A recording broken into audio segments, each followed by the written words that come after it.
have a meeting with your OR team. So your OR leadership really should know kind of what's coming down the pipeline, because they got to get in touch with the vendors. They got to get in touch with the reps. They got to get in touch with, all these different things, contracting, payers. How much are we going to have to pay for this implant? What's the criteria for the appropriate patient so that we get paid? So there's a lot of different departments involved when a new surgeon comes on.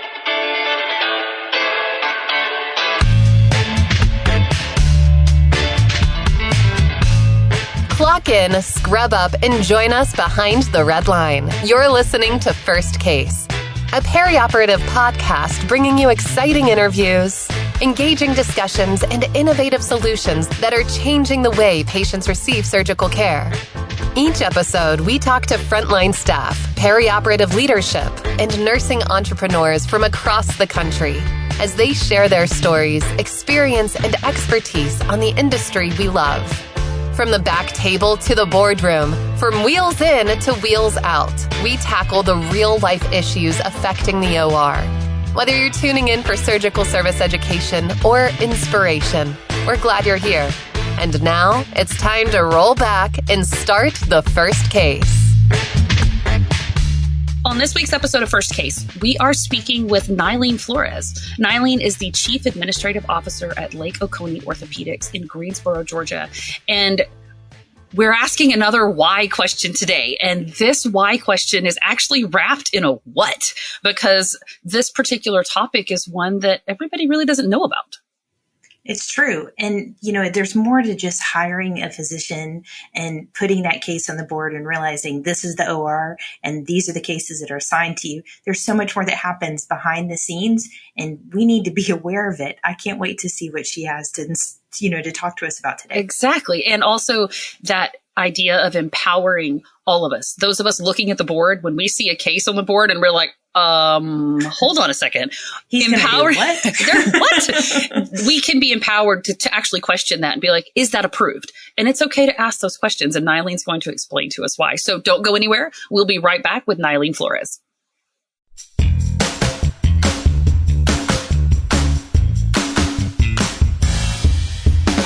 Hi, I'm Chris Blevins. And I'm Melanie Perry. From the studios of Healthcare HQ, you're listening to First Case.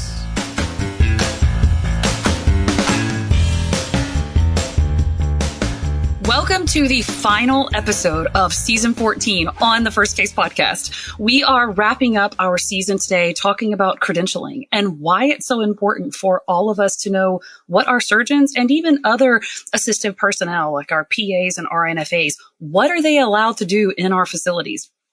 And joining us to talk all things credentialing is Nyleen Flores, Chief Administrative Officer at Lake Oconee Orthopedics in Greensboro, Georgia. Nyleen, thank you so much for joining us today. Thank you guys so much. I'm so privileged to have met you guys at our Periop conference, and I am so excited to share something I'm so passionate about and I think is extremely missing from knowledge base in the OR. Oh, 100%. And I was actually going to say that you are incredibly passionate about this topic, but we can feel it dripping off of you already. Yeah. And you and I did. We met at Periop Connect last October, and it was phenomenal to get and sit and talk to you and just really talk about your interests and what you see in your facility. And we get to talking about credentialing, and I was in the process of putting the season together, and I'm like, yes, check. We have to talk to her. This is a very important conversation. So let's do this. Let's just dive into our conversation. But first, why don't you go ahead and introduce yourself to everyone? So my name is Nyleen Flores. I just transplanted to Georgia, and I do have a background in healthcare for about 16 years, the last 4 as a CEO of a surgery center. And due to the hurricane and unforeseen circumstances, that's how I ended up in Greensboro with our orthopedic surgeon. Professionally, I am a fellow of a medical staff professional, which is the FMSP. It's a very special credential that's given after you've obtained your CPCS, which is your credentialing certification, and your CPMSM, which is a management services certification given by NAMS, which is the National Association of Medical Staff Services. So after 15 years and meeting a bunch of criteria, you can be considered a fellow. additional certifications that I have. I'm a certified compliance officer and also a certified administrator, surgery centers.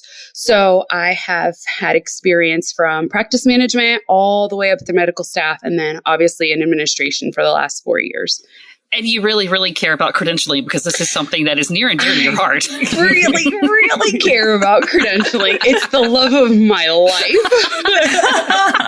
Okay, so let's just start there then. Like that, absolutely. Yeah, I mean, that many credentialings, and then it sounds like you have a credential in credentialing, which is like that I've never even heard of that. So explain to me. You have a credential in credentialing. Please tell me. Yes. So there's actually credentials by organizations, just like there's a certification for a nurse in the OR. So you have your CNORs, right?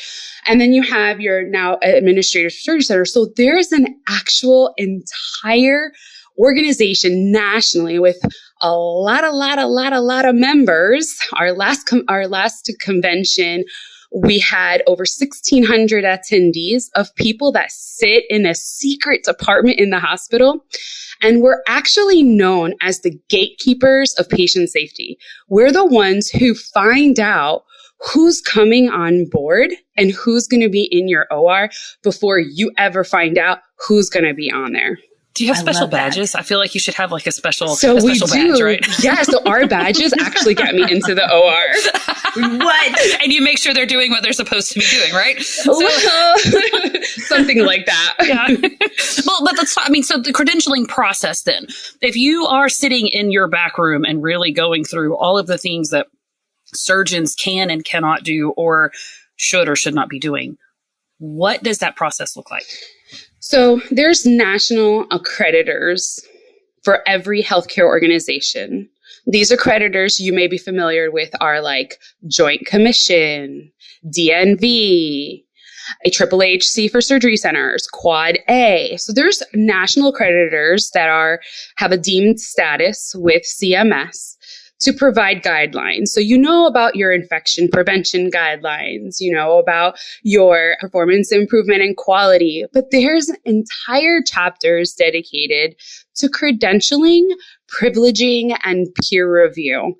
And the point of this is so that as a patient, wherever you are in the hospital, somebody walks in with a white coat, right? Or a pair of scrubs. How do you, as a patient, know that that person is who they say they are or that is qualified to do what they say they can do?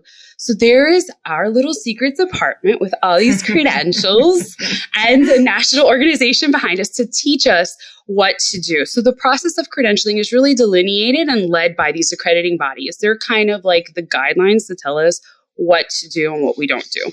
So what is credentialing? Well, there's credentialing, which is really the process of verifying the education and training of a clinician.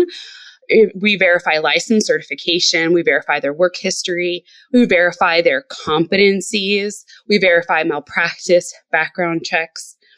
But that's just kind of like the gathering and verification. And there's like the way to do that. And there's a process to do that. And there's rules that guide all of that.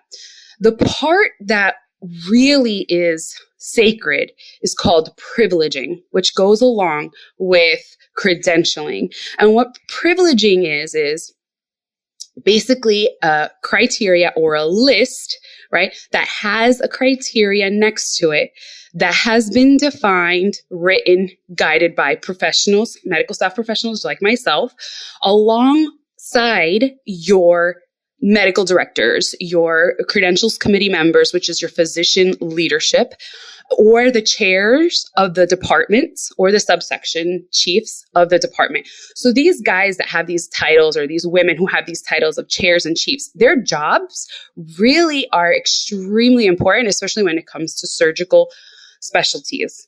I'm going to give you an example, okay? There was an electrophysiologist. So we have an electrophysiologist. She comes in and she's been out of fellowship for 7 years.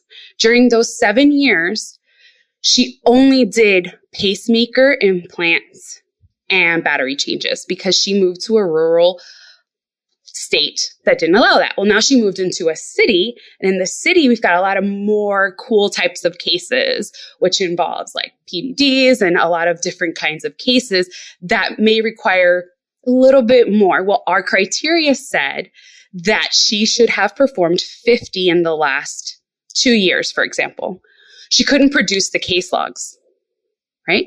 So before she even stepped foot in the OR, we were able to talk to the chief and say, hey, she can't ask for that privilege because she's going to kill somebody, right? Yeah, but you need to know, right? So you need to know what the criteria is and how we basically stop it before you get to the OR. Well, and I love that what you guys are doing is you're making decisions with people who have both backgrounds, like the credentialing background, but also the medical background to understand what that procedure actually entails. I think it's rare to find both commonalities making these huge decisions for patient care, especially in such an important avenue. Right. Yeah. And so our accreditors tell you have to do it, okay, for doctors and advanced level providers. That means a PA, a nurse practitioner. Under our nurse practitioners, what do we have? We have CNSs. We have your midwives. You have, right, all these different other certifications that nurse practitioners can get. Those are the ones that you have to do. What about nurse anesthetists, like your CRNAs? Are they CRNA are considered, yes, they are considered an advanced level provider, and they are an ARNP. Okay. So they have to be credentialed, no matter which accreditor. Those are 100% rules. Doesn't matter. You have to do them. Okay. Where it gets sticky. Oh, this is exciting. Scary is you mentioned RNFAs. Right? So that's just a registered nurse first assist who had additional training depending on your bylaws. So there's bylaws, there's like the Bibles of the hospitals. These bylaws and these rules will state whether or not that is considered a credentialed role or not. They may just go through the HR process, which means because they're just a registered nurse with an additional credential, similar to an additional certification for a registered nurse that would be monitored and by HR, it would go through that process. However, the hospital that I used to work for, we did credential the RNFAs. Right. And my hospital credentialed them as well. And they were actually nurse practitioners because they had to go to have an advanced practice degree. So if they have an advanced practice degree, automatically. But there's a long time ago, they used to be able to bill for them. And then that kind of got taken away. So it got a little sticky. So our Joint Commission survey, I would say 2018, 2019, they actually made a recommendation that we just leave them through the HR process and not credential them. Yeah, sorry to interrupt, but I have a question. So for example, I go through accreditation all the time. I work for an institution. We have campuses all over the nation, and I'm in charge of doing initial and continuing accreditation at everyone, right? So in surgical technology, our certification is a national certification, and nursing licensure is many times state licensure, or they have regional agreements. So when you do credentialing and privileging, are credentialing processes state laws, or do they have some sort of federal regulation involved?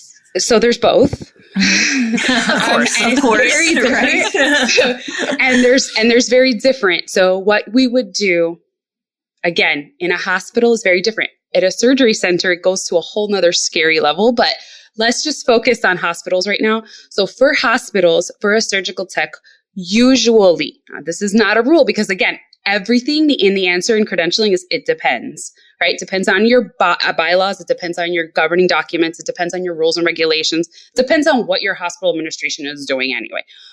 For all intents and purposes, if scrub techs for some reason are credentialed through the medical staff office, right?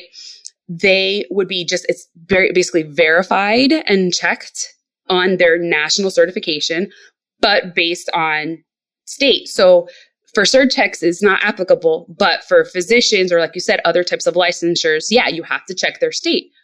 But for example, what about radiologists? So radiologists, I had radiologists that had licenses in all 50 states. So there are primary source organizations out there like the FSMB, Federation of State Medical Boards, where you can pay and get all the licenses verified. Why would that be important?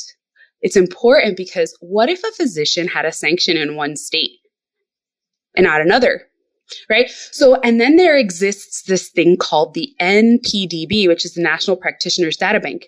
Anybody with any kind of license or certification, including scrub techs, can be reported, but only physicians and advanced level providers are required to be reported. That's another little interesting fact. So if you get drug into a lawsuit and this lawsuit settles for more than $10,000, and it's reported to the data bank, everybody in that lawsuit could be reported to the data bank. Most hospitals will just focus, obviously, on the ones they have to report because it's a tedious process. So they're going to focus on your doctors and your advanced level providers that were in the room, that were listed, named, and settled with the case. But everybody's touching a patient. Yes, ma'am. It's scary. It's terrifying. Yeah. It's terrifying. And so if anybody hasn't watched the Peacock special on Dr. Dunch, oh, Christopher was a nightmare. Yeah. Well, I'm a Texan. he got through the credentialing process, and nobody did what they were supposed to do. So that is one of our case studies as a medical staff professional that they tell you, please don't do this. Please don't do this. Right? Well, and doctors hospital hop, what they may make an error that's egregious in one hospital may not get reported to another hospital. Correct. And when the system works, wall, right? Correct. Because the hospitals are scared of being sued. So exactly what that, they were spot on when they did the show. I have to say they did do a good job with reflecting that, because that is the truth. Somewhere that we can see the system worked. I had an OBGYN doctor come through, and I've seen it all, by the way. We've had anesthesiologists with needles in the arm, to drunk driving, to beating somebody up, to a doctor going missing in the middle of the ocean. Like, I've seen it all through the medical staff office. We get to see everything. So we had a case where we had an OBGYN whose mom was dying. And his mom was dying, and he said, I don't care if I'm on call. I'm not going to the hospital. Guess what he didn't do? He didn't show up to the hospital. Lady gave birth. So they took action on his privileges. And guess what? It was reported, because that is the required reported. They did what they were supposed to. He resigned while under investigation, which is terrible. You never do that. That's a reportable action. And when he applied for us, guess what he had to do? Had to explain all of that in front of the committee. And then the committee had to make a decision. So when the system works, it works for the safety of a patient, because then the committee can decide, is this doctor safe to work at my facility?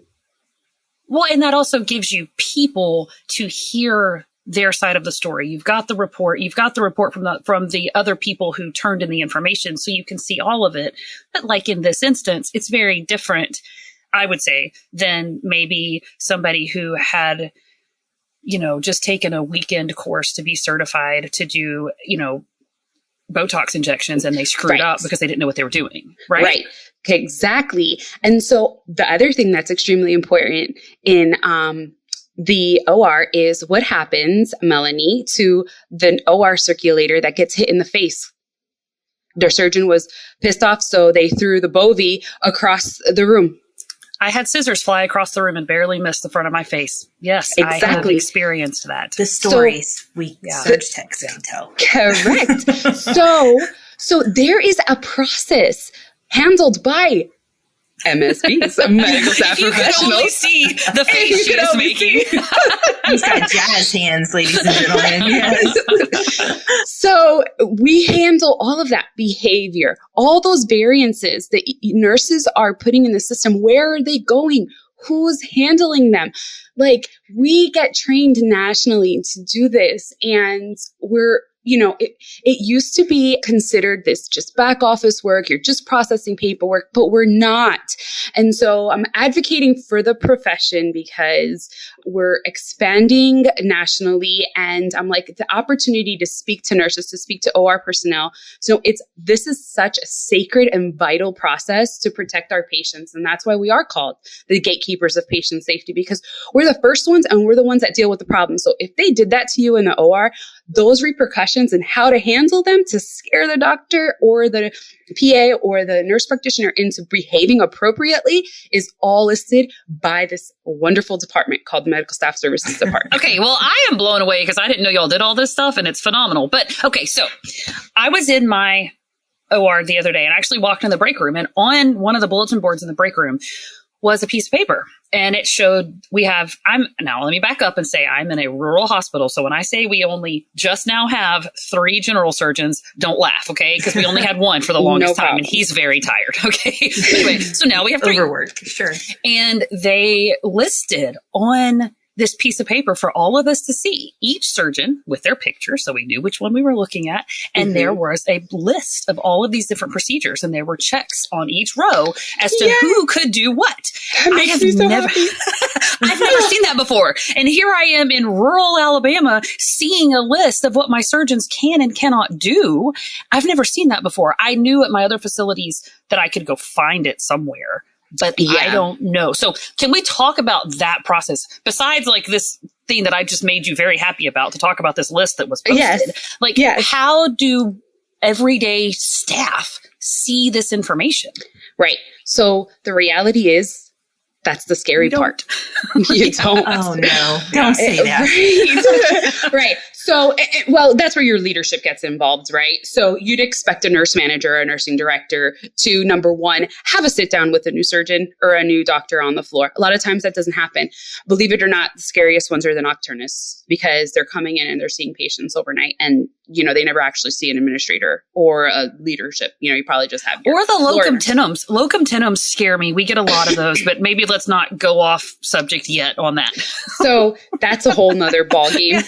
That's a whole nother monster. On a positive note about locum tenens, I had a vascular surgeon that I knew. I mean, best, awesomest woman that you could ever meet. But she actually did locums because it just paid so much better. And she had she told me, she's like, her bills were $8,000 a month to pay back on school loans. She's like, I got to do locums. I got to do what I can. Yeah. So we don't always get the locums, but yes, locums can be a little bit scary, but we get it both sides. But so a lot of facilities, especially larger facilities, should have, everyone in a hospital. Surgery centers is a whole nother ballgame. I wish we could do another episode just on surgery centers, but we have you in our clutches now. We can do as many episodes as we want to, so don't worry. But let's. We love a repeat offender. Hospitals. So hospitals have credentialing databases, just like an Epic for charting or in a Cerner for charting or whatever other system is out there. There are databases that do a lot of this stuff automatically behind the scenes and just kind of alert us if anything falls out, which is really cool. So there's these things. So a lot of these databases have the ability to do a view screen. So when you get a new surgeon, the staff can have a secret, like a login on the back end and search the provider. And all you do is you search the provider. It gives you the list. Oh, okay, this guy's going to give you an example. I had a guy who came from a big city, came to the other side of town, which was a city, but not that big of a city. He comes in and says, I want to do gastric pacemakers. General surgeon. I was like, we don't do those here. He goes, but I can do it. And I was like, tell me. So the process of getting a whole new procedure approved also has rules and regulations dictated by your accreditor of what steps you have to take in order to get that procedure approved. After you get that procedure approved, you got to sit with the rest of the leadership team and say, hey, docs, tell me, what do you think is considered appropriate? Then have a meeting with your OR team. So your OR leadership really should know kind of what's coming down the pipeline, because they got to get in touch with the vendors. They got to get in touch with the reps. They got to get in touch with, all these different things, contracting, payers. How much are we going to have to pay for this implant? What's the criteria for the appropriate patient so that we get paid? So there's a lot of different departments involved when a new surgeon comes on. But yeah, So I have a couple of things I wanted to add because I like true crime documentary. That's how I relax, is like watching homicide, right? So sorry. Me too. Morbid operating room, right? No, it's healthcare. It's what it does to us. It's normal, actually. Yeah. Right. So I watched a National Geographic documentary. It's a lady who does this thing called Trafficked, and each episode has just mind-blowing human things. But she did this episode on these like pop-up, it looks like outdoor shopping centers that are coming up all over Florida that are these plastic surgery centers.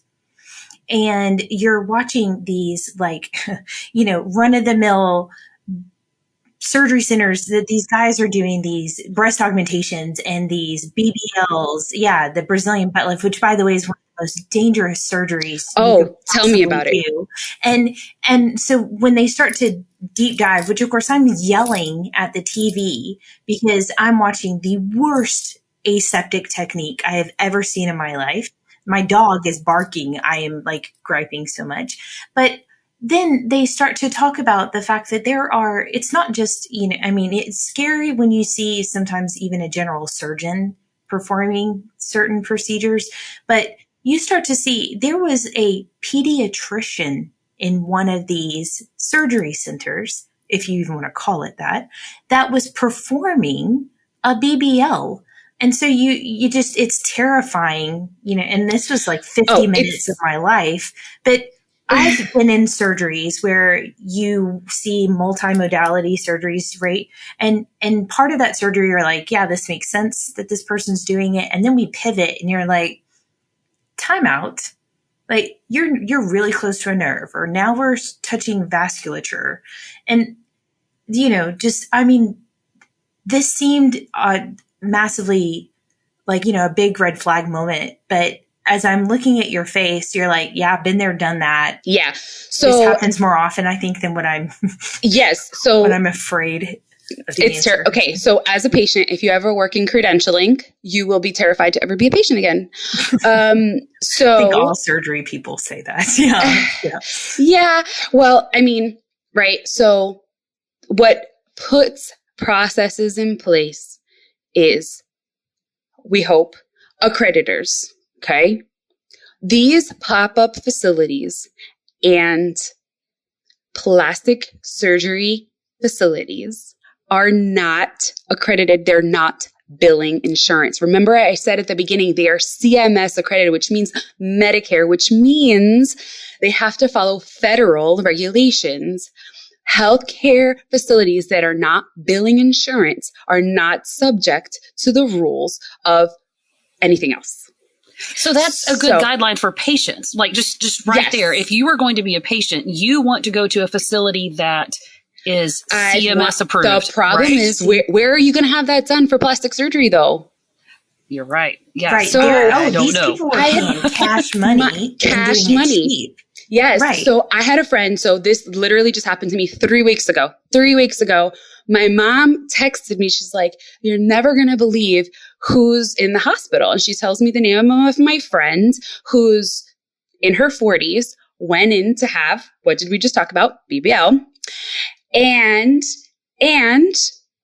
was in a coma. They said she was brain dead at the hospital. My mom says, oh my goodness, my chest hurts. Oh my goodness, I feel so bad. An hour later, my dad calls me that she's on her way to the ER. She actually was having another heart attack and had to have open heart surgery the day after. So, oh my gosh. Okay, all at once. Nyleen. Oh, wow. Wow. Okay, so then if I'm a patient and I want to have plastic surgery done, where do I go? That's the problem. And so that's why credentialing is so important. It's so amazing. It's the most beautiful thing that ever existed, is because I can stop the bad doctors from coming and treating you, at least at a hospital. So miraculously, 2 weeks later, they said only 4 patients in 20 years have ever come out of it. Thankfully, she has 2 little girls and she survived and she's at home.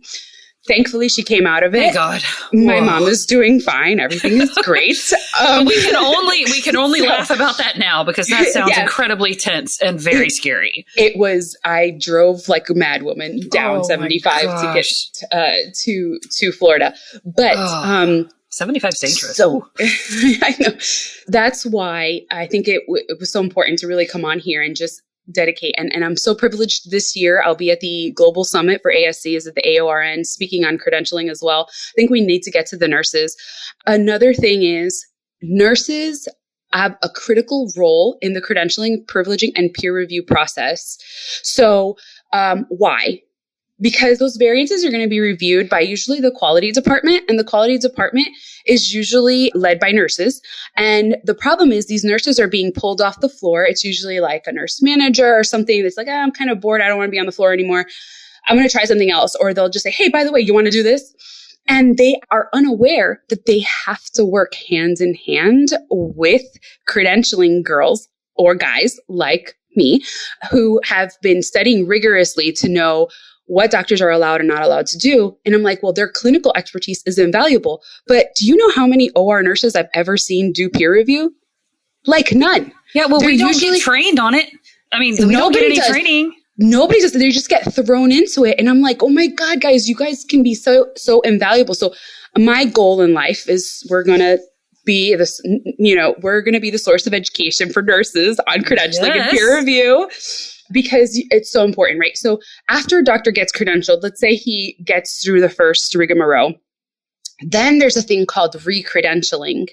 And at recredentialing, that happens every 2 to 3 years, depending on your state, depending on your bylaws, depending on your accreditor. Sometimes it's 2, sometimes it's 3.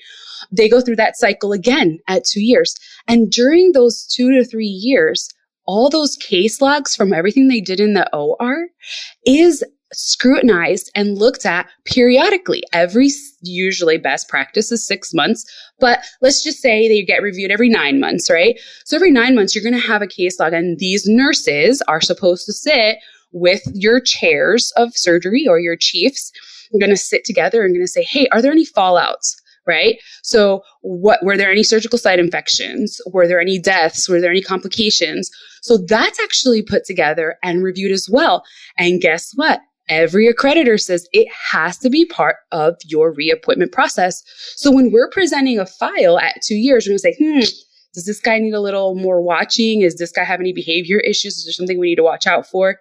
So it's very interesting, and it's a continuous review to make sure that we're providing the safest care to our patients at their most vulnerable time, especially during surgery or when they're in the hospital at their sickest. Yeah, I love that perspective. Just going back to being the gatekeeper of patient safety and understanding the burden that you bear, and the huge responsibility that you have to ensure that who comes in our doors is safe to practice and be there. And there's one other question, because of course these conversations go entirely too quickly and we have to wrap it up. But I have one more question, because I've heard this more than once in my time in the OR, and I'm curious how you respond to it. But I've seen some cases get posted before, and people are looking at the board and they're like, what? Why is Dr. Smith doing that? I don't think she can do that. And then the very next thing they say is, well, if it got posted, then I'm sure they can, so whatever. And they move on. And nobody goes any further than, oh, well, scheduling should know whether or not they can do it. So if they posted it, it's fine. Is that really the best approach to that question? No. And if you're a clinical leader, or if you're in the OR, Melanie, if you're the OR circulator and you're like, this just doesn't seem right, then just take ownership over it and say, stop it. Somebody has to stop it. So if you're in the OR, if you're the tech, stop it. If it got that far, stop it. Now, the reality is, especially at a hospital, right? Those surgical posters, schedulers, they're not going to know, right? And to be honest with you, they're making 25% of what the nurses in the OR is making. Okay. You think they're going to even know what privileges are? I mean, if you're telling me I got all the way and I got through education and I got through a hospital and I got through running a floor, I didn't even know what privileges are. What do you think a scheduler at the beginning, at the entrance position going to get? So I don't think it's fair. I mean, I do think that there's more knowledge and education that needs to happen. Again, my dream is to have a course that I could teach to doctors and just hospital leaders. Like, I want there to be a credentialing class that doctors have to take because they have to know everything that they can be subject to and asked about. But anyway, so the point is that take ownership. Yes. So take ownership. So if you have a problem and you're the nurse on the case that day, stop. If you're the scrub tech that day, stop and say, this doesn't, take it to your leadership and say, I know somebody. There's a medical staff department here. There's somebody that had to let this go through. And if you do, yes. And if a doctor performs something that they're not allowed to do, they can lose their license. They will be reported. And that's a very big lawsuit. So we are protecting the hospital, protecting yourself, your license as a nurse, right? Your certification as a scrub tech. You're protecting yourself. And ultimately, you're just protecting the patient. And they don't know. The patient is the last one to know. So at the very least, check their licenses, which is free to check online. Exactly. Okay. All right. A good Nyleen, Google. Holy smokes. I did not even know how much I was going to learn when we walked into this conversation today. And I am leaving with so much more understanding and knowledge than I had when we began. So what a wonderful cap on season 14 to achieve our goal of talking about a subject and answering those why questions and explaining it. You did a phenomenal job. Thank you so much for joining us today. Thank you, Melanie. I appreciate it.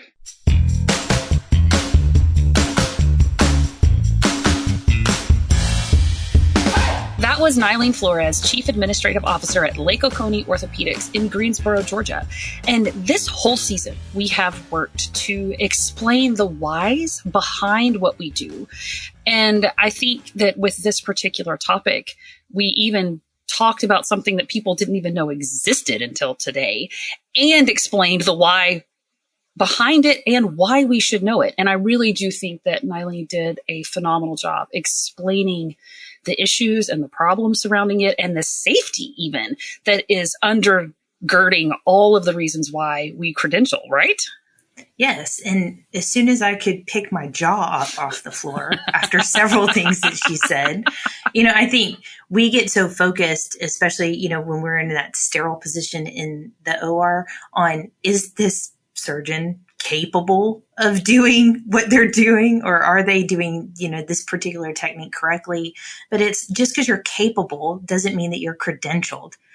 Just because they think they want to do it doesn't mean that they should. And as we've said in not just this season, but every other season before, you have to advocate, you have to say something, and it's all of our responsibilities. But I think today we also showed people, patients included, that this is just another question you should ask before you have surgery. 100%. And just the reorienting our perspective that, credentialing, privileging, all of that, if you're in management at all and you're having to pass off paperwork or get different things for the credentialing office, it can be tedious. It can be frustrating. But if you look at it from the perspective of gatekeeping patient safety, changes your whole approach. And it's yes, let me make sure that every person who comes through this door is safe to touch our patients, safe if it was my mother or my child, these things that help us keep that perspective. And, Chris, I cannot believe it, but we're at the end of season 14. Time flies when you're having fun, right? And we always have fun. We always have fun, but we also always learn. And I think that when learning is fun, you learn a lot more. So all of you who have been listening and hanging out with us, thank you so much. We have a lot more in store for season 15 and the rest of 2025. So stay tuned, keep learning, keep asking why, and thanks for listening to First Case. Thank you for listening to this week's episode of First Case.